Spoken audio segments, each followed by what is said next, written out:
que je trouve un peu pénible, c'est qu'on se concentre sur 1914, ou sur la guerre 14-18. Et on commence, en principe, on a commencé à commémorer au moment même de l'anniversaire de l'assassinat, donc à Sarajevo, qui a été un peu le début de la guerre, c'est comme ça que la guerre a commencé. Et on a tendance à expliquer la guerre par le biais des événements, commençant avec l'assassinat. Et là, j'ai déjà un problème, parce que selon moi, pour bien comprendre la Première Guerre mondiale, il faut connaître la préhistoire. Pas seulement les quelques mois avant le début de la guerre même, mais il faut connaître en fait, l'histoire du 19e siècle. Et en même temps, il faut aussi parler de ce qui s'est passé par après. Et le deuxième problème que j'ai, c'est que, surtout ici en Belgique, on a l'impression, quand on regarde les commémorations, que cette Première Guerre mondiale, tout s'est passé ici en Belgique et en France, sur le front de l'Est. Et on parle guère de l'autre front de l'Est, qui est beaucoup plus long, en fait. Et on parle des fronts en Mésopotamie, par exemple, aujourd'hui l'Irak, où ce sont le pétrole. Et des guerres en Afrique, où il y a toutes sortes de choses intéressantes pour les grandes industries européennes. C'était la grande guerre européenne au début, mais qui est vite devenue une guerre mondiale. Mais encore une fois, les commémorations donnent trop l'impression qu'il s'agissait d'une guerre qui était surtout importante ici en France et en Belgique, et le reste du monde, apparemment, ce n'était pas important. Et pour moi, si, c'est très important.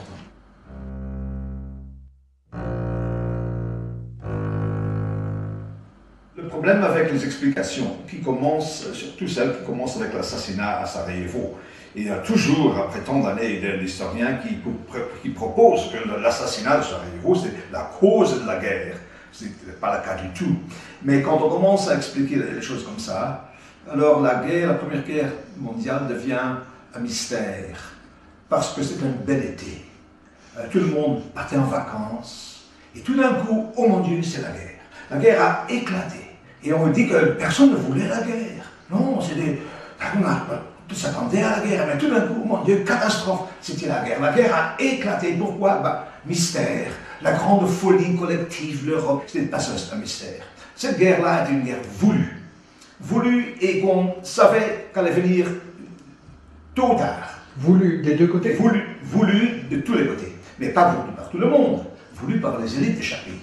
Et parce que les masses populaires, pour utiliser cette terminologie-là, n'avaient pas aucun intérêt en une guerre. En fait, ce sera eux qui vont payer le prix, qui devront tuer et être tués, par des centaines de milliers, par des millions en fait. Quelques 10 millions de soldats sont morts dans la Première Guerre mondiale, et encore 4 ou 5 millions de civils. Alors ce n'est pas eux qui ont voulu la guerre, mais il y a dans chaque pays. En Allemagne, certainement, mais aussi en Grande-Bretagne, aussi en France, et certainement en Russie, la Russie du Tsar. Il y avait une élite qui consistait de l'aristocratie, de la noblesse et de la haute bourgeoisie qui voulait la guerre. Alors c'est ça les deux dimensions très importante de la Grande Guerre, selon moi, dont on ne parle presque jamais, et certainement pas à l'occasion des commémorations, ça on ne touche pas à ce sujet-là, mais c'est la dimension sociale, la dimension économique. Ils ont voulu la guerre, ils espéraient gagner beaucoup. Et je vous donne un simple exemple. Tout le monde sait que l'Allemagne voulait les terres riches, les terres agricoles de l'Ukraine, qui font un compliment parfait pour une grande puissance industrielle. Deuxièmement, par exemple, la Grande-Bretagne avait laissé tomber son œil sur la Mésopotamie, comme on disait longtemps, qu'on a appelé par après l'Irak. Et la vraie raison pour laquelle la Grande-Bretagne est entrée en guerre en cet été 1914, c'était à cause du pétrole. Alors c'était très heureux quand dans cet bel été 1914, tout d'un coup, il n'y avait pas une raison pour faire la guerre, mais une excuse pour faire la guerre. C'est le problème.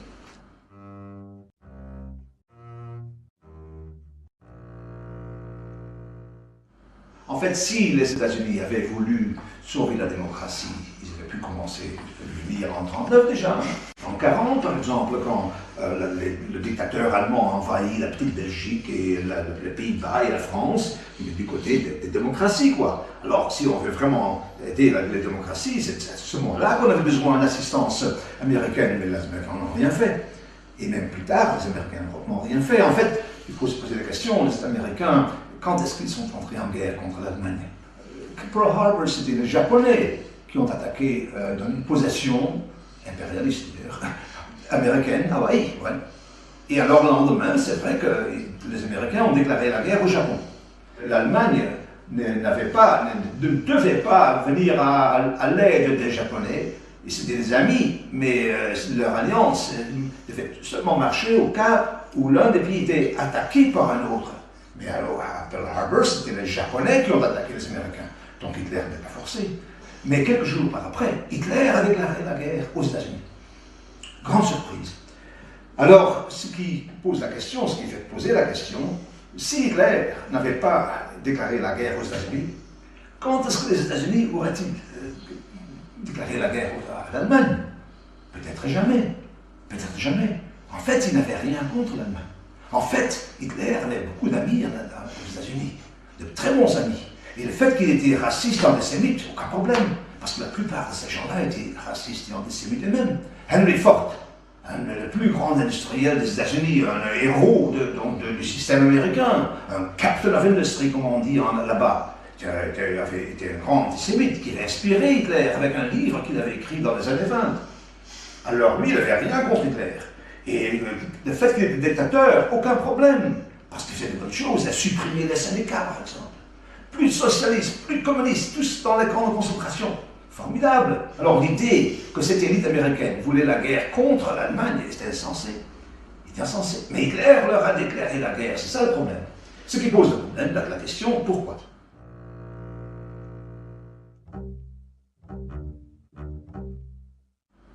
Une des raisons pour lesquelles l'élite américaine, et quand je parle de l'élite américaine, je parle de l'élite politique, mais aussi surtout économique, donc les grands industriels et les banquiers américains, qui avaient déjà fait de très grands investissements en Allemagne aux années 20, fin des années 20, et qui avaient des investissements énormes en Allemagne aux années 30, et qui faisaient de très bonnes affaires grâce à Hitler. Parce qu'avant d'arriver au pouvoir d'Hitler, c'était la grande crise économique en Allemagne comme aux États-Unis. Alors on vendait mal les voitures que Ford et General Motors produisaient en Allemagne, se vendaient mal. Parce que les Allemands n'avaient pas de fric pour acheter des voitures de Ford. Mais quand Hitler est arrivé au pouvoir, il a dit à Ford et General Motors, à Cologne, où il y avait une grande usine, Hitler a dit, ne produisez plus les petites voitures, les petits cars, produisez désormais des camions, des chars, des avions. Parce qu'on va remilitariser, il y aura une guerre. Hitler a payé, parce qu'Hitler n'est pas communiste, il n'est pas nationalisé. Beaucoup de gens croient que Hitler a tout. Il a dit produisez, mais je ne paye pas. Non, il a payé. Il n'a pas l'argent, il est allé chercher l'argent auprès des banques américaines et des banques allemandes, qui comme ça avaient un intérêt dans le système d'Hitler et dans le succès du système d'Hitler. Et qui avaient un intérêt à ce qu'il commence une guerre. Parce qu'ils savaient très bien qu'Hitler n'avait vraiment pas l'argent pour payer tout cela. Mais une guerre de conquête, ça lui donnera le fric pour nous payer. Alors, le grand espoir, c'était que non seulement il réarme l'Allemagne, mais il va commencer une guerre. Et quand on leur avait dit, par exemple, mais n'avez-vous pas peur qu'Hitler va commencer une guerre contre les démocraties comme les Pays-Bas, la Belgique, la France? Il aurait dit, mais non, n'avez-vous pas lu mon livre, Mein Kampf? C'est tout dedans. On va marcher vers l'Est. On va marcher vers l'Union soviétique. Ah oui, formidable, parce que l'Union soviétique, c'est le grand ennemi. Le fascisme, aucun problème, c'est nos amis. Aucun problème. Mais l'Union soviétique, ça c'est le problème.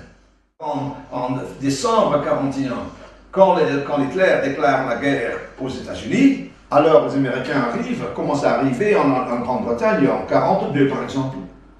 Et ils voient que sur le front de l'Est, il y a des fois que les Allemands gagnent un peu, puis les Soviétiques gagnent un peu. En fait, c'est un peu match nul, quoi, pour le moment. Alors, ils disent, c'est bien comme ça. Parce qu'on n'aime ni les uns ni les autres. Mais tout d'un coup, vers la fin de 1942, début de 1943, il y a une bataille de Stalingrad. Et tout d'un coup, c'était clair que l'Allemagne allait perdre la guerre. Et que l'Union soviétique, que l'armée rouge était en route vers Berlin. Alors maintenant, il faut intervenir. Parce que si on ne fait rien, l'armée rouge arrivera à Berlin et ils finiront à Ostende. Alors ça, on ne peut pas faire ça, c'est impossible. Alors maintenant, Joseph Staline, on arrive. En fait, Staline n'avait plus besoin d'un deuxième front, pour ainsi dire. Mais alors, en 1943 déjà, après la bataille de Stalingrad, les Américains, les Britanniques avaient voulu déjà intervenir en France, afin d'être à Berlin avant les Soviétiques. Mais c'est trop tard pour organiser quelque chose, parce que le débarquement, c'est tout de même une affaire assez complexe. Alors j'ai dû attendre un an, en 1944. Et là, ils sont arrivés en France. Est-ce qu'ils ont fait ça pour libérer la France? Ben non. Ils avaient pu attendre que l'armée rouge libère la France. Mais c'est exactement pour ça qu'ils sont arrivés, afin d'empêcher que l'armée rouge allait être la seule à libérer toute l'Europe. Alors tout cela, le débarquement en Normandie, ce n'était pas pour le plaisir des Français, ou pour libérer les Français. Bien sûr, ils ont libéré la France, et je ne dis pas qu'ils n'ont pas fait ça. Il y a beaucoup d'Américains qui sont morts pour la France. Et parmi les soldats américains, il y a beaucoup qui ont créé qu'ils étaient là vraiment pour libérer les gens. Et je ne doute pas l'idéalisme de beaucoup de soldats américains, et certains officiers. Mais je parle de l'élite, de la politique, des grands chefs américains. Le plus important dans la Première Guerre mondiale, une des raisons pour laquelle l'élite voulait une guerre, n'était pas seulement de conquérir donc, des terres comme l'Ukraine ou de la Mésopotamie où il y avait le pétrole, ça c'est des facteurs impérialistes, des objectifs impérialistes. Mais avant la guerre, l'élite européenne, allemande, française, britannique, russe, etc., avait peur de la démocratisation. Il y avait, vers la fin du XIXe siècle, un processus de démocratisation. Petit à petit, l'idée de la démocratie a fait des progrès. Et du point de vue d'une élite, ce n'est pas une bonne chose. Aujourd'hui, on aime nous faire croire que l'élite adore la démocratie. Que notre bon roi et la reine, ils sont tous des démocrates, ils adorent la démocratie. Eh bien, c'est pas vrai. Les rois préfèrent être des Louis XIV, avoir tout le pouvoir. Alors, même tous ensemble, la noblesse et la haute bourgeoisie, qui ensemble constituent ce que j'appelle l'élite donc, dans un pays, ne représentent pas plus de 10%. Dans une démocratie où chacun s'est voté, où il y a le suffrage universel, ils sont condamnés à perdre dans les élections. Et ça veut dire perdre le pouvoir. Alors il faut un projet antidémocratique, contre-révolutionnaire, antisocialiste. La guerre. Parce qu'à la guerre, vous savez, en français on dit à la guerre comme à la guerre. À la guerre, on ne parle plus. C'est pas comme dans les parlements où tout le monde se... À la guerre, quelqu'un donne des ordres et les autres obéissent inconditionnellement. Alors, c'était là l'idée que la guerre allait résoudre le problème social. La guerre comme antidote à la révolution. La guerre comme moyen pour arrêter la démocratisation. La guerre pour, en fait, non seulement arrêter la démocratisation, mais peut-être même détricoter les concessions qu'on a déjà dû faire, le terrain qu'on a déjà perdu aux socialistes, etc. En fait, du point de vue de l'aristocratie et de l'élite européenne, l'idée en 1914 c'était un grand bond, pas en avant comme disait Mao, mais en arrière.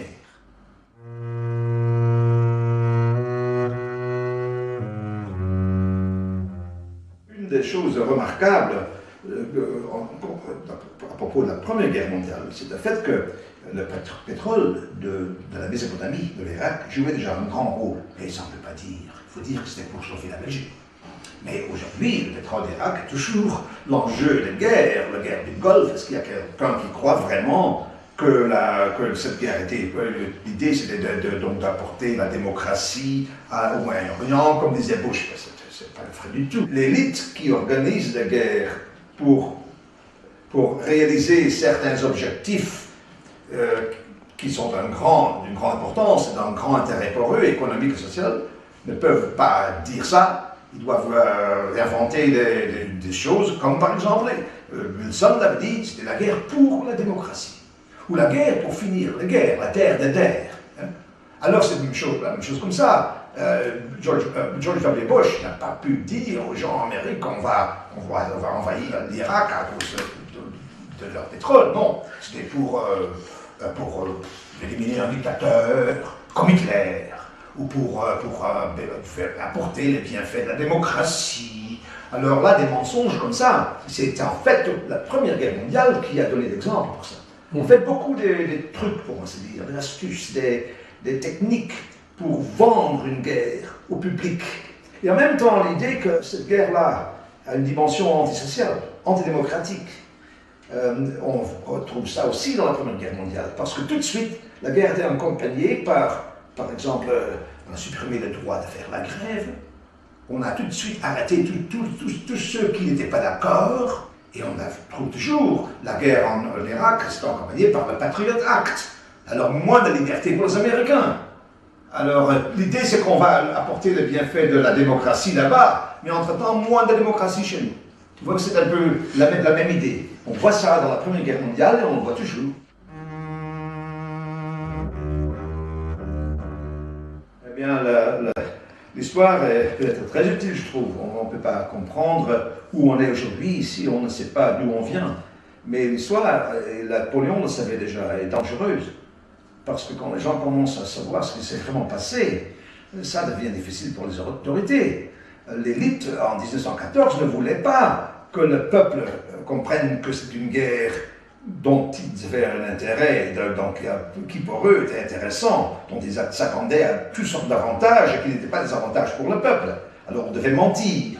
Les élites d'aujourd'hui n'aiment pas non plus ce genre d'histoire. Ils préfèrent les mensonges, les distorsions. Donc l'histoire est vraiment un peu une discipline subversive, comme le savait déjà Napoléon.